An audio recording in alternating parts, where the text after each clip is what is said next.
Hey, yo, what's up, y'all? This is the Real Powers People podcast. Please hit that like button, hit the subscribe button, the bell, so that you can get notifications when I put up new videos. I wanted to do this video about Juneteenth. Juneteenth was June 19th. It marks the end of slavery. It was originally called Jubilee Day, and it began in 1866. Joe Biden just made it a federal holiday in 2021. Even though I'd rather have reparations, you know what I'm saying? Pay me for what my ancestors did and never got paid for. I mean, I don't know why people fight against reparations. The reparations would largely be coming from these companies, these people that are rich and have old money. There were a lot of companies that had their hands in slavery, and, you know, they wanted it to continue. I mean, this is the reason why America was able to become a world power. It's the reason why America has so much money. So why can't you just pay the people who deserve the money, right? You know what I mean? Like, other people in this country, white people, right, have been able to pass down money throughout generations. And people talk about, you know, well, why don't you just pull yourself up by your bootstraps? No, you gonna make a motherfucker get the strap is what you gonna do. A motherfucker gonna have to get the strap, and then you're gonna be hollering about crime when the largest crime committed in this country was the act of slavery. That was the largest crime.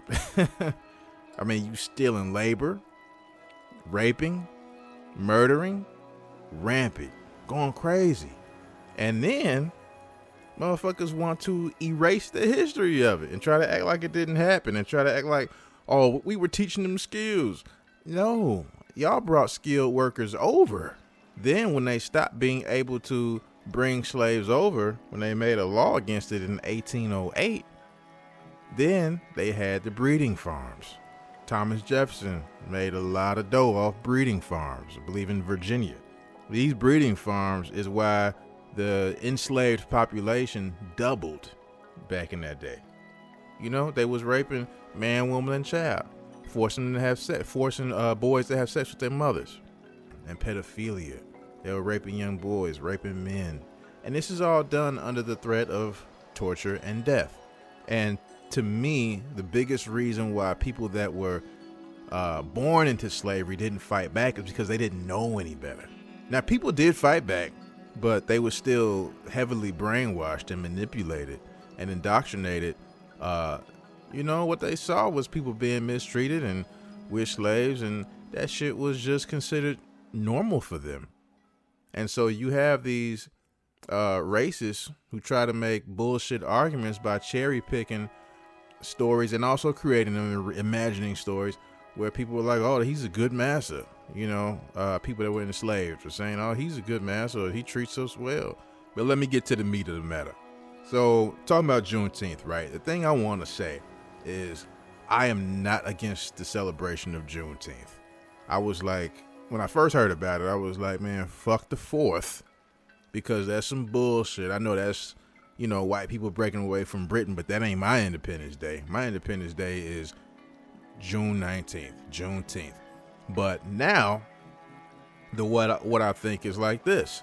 Nothing against Juneteenth at all, or Jubilee Day and those soldiers who began it. Nothing against that. You know, I feel like my people do the best they can with what they have at that time. But without disrespect, we have to evolve. And my whole thing is evolution ain't nothing but getting closer to God, you know. And that's not me trying to put religion on y'all at all. But the reality is that nobody can grant you your freedom. For black people in this country and across the world, abroad, people in the world abroad, everybody, nobody can tell you ain't free. Now, they can kill you. They can imprison you. They can, you know, try to put their hands on you. But at the end of the day, you have freedom. You got freedom to choose. You got freedom to do what you want to do. Your spirit is free. Your soul is free. You know, the only thing about freedom is that you're going to have to defend it.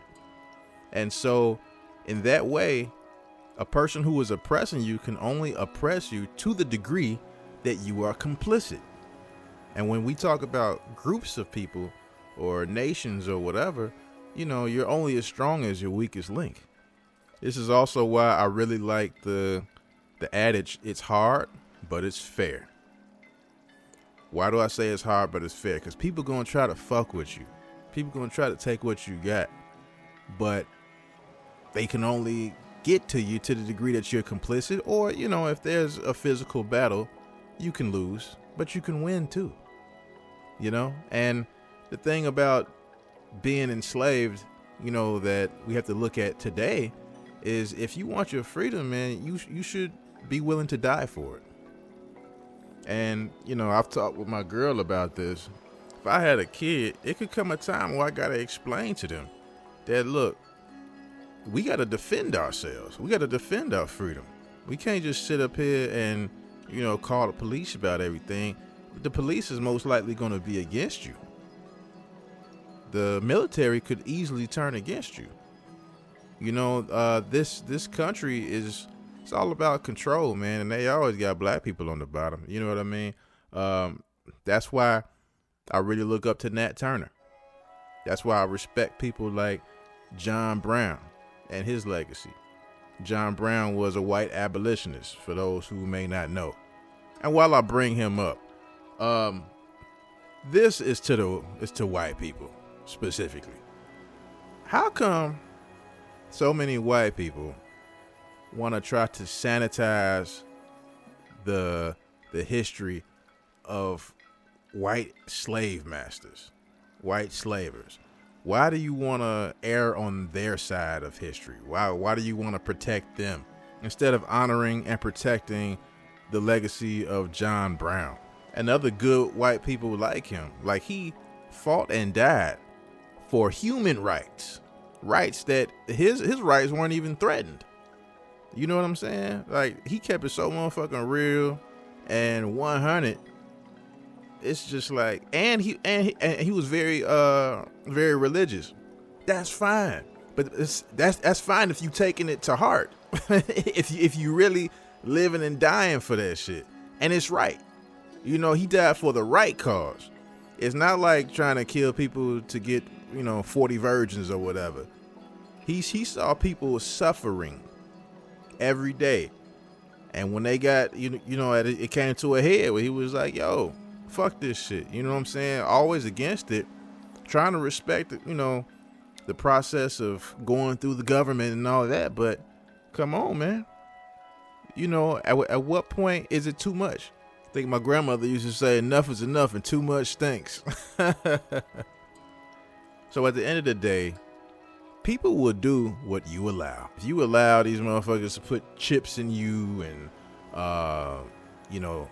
turn your money digital and things of that nature, if you go for it, if you keep putting money in their pocket, if you keep watching their television, their movies, you send your kids to their schools without teaching them the truth, then we will be creating the world that they want and the same world that is keeping us down.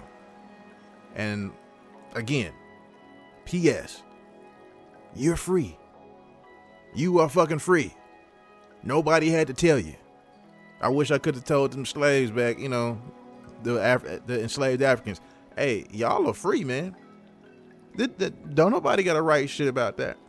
Don't nobody got to write that down and give you a piece of paper that say you free. You already free. So what you gonna do? There's consequences for every action. People might try to, beat you down to keep you in place, but you're free. Period. And I ain't gonna hold y'all. This is absolutely the very last thing that I want to say. And it's that this thing about racial equity and, how we treat people and what rights they get and this, that, and the other. Every single one of those arguments comes down to the simple difference between right and wrong. If you are racist and you think you deserve shit based on your race, your group, you are wrong. Period. You are immoral. Period. All right? Unless you're, like I said, somebody who's been wronged and you need to be compensated for that. that's okay. But if you're doing the wrongdoing, or your people have a history of doing the wrongdoing, you know, it's like somebody got to pay for that. And it's not that, like I said, it's not all white people that got to pay for that. It's the companies, it's the government for allowing that shit to happen. You know, this whole race issue is right and wrong. What side you want to be on? You know, unfortunately, people are very apathetic when it comes to morality. It's more about me versus you. But that's how they got you. That's how they get you. That's how the devil works. Wake up, people. And I'm gonna leave y'all out with this little clip from Mark Passio. He has a website called whatonearthishappening.com. I encourage y'all to check it out. Peace. Begging their owners, please, owner, please, master, don't beat me 7 days a week, beat me 2 days a week instead. That's what people who believe in the petitioning of government are like. And I'm sorry if you think those words are harsh. That's the truth.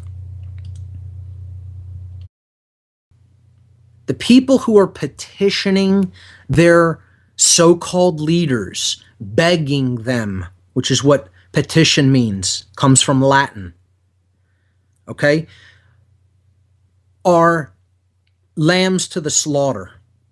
They don't understand their sovereignty, that no one has authority over them, that there is no one between them and the divine creator.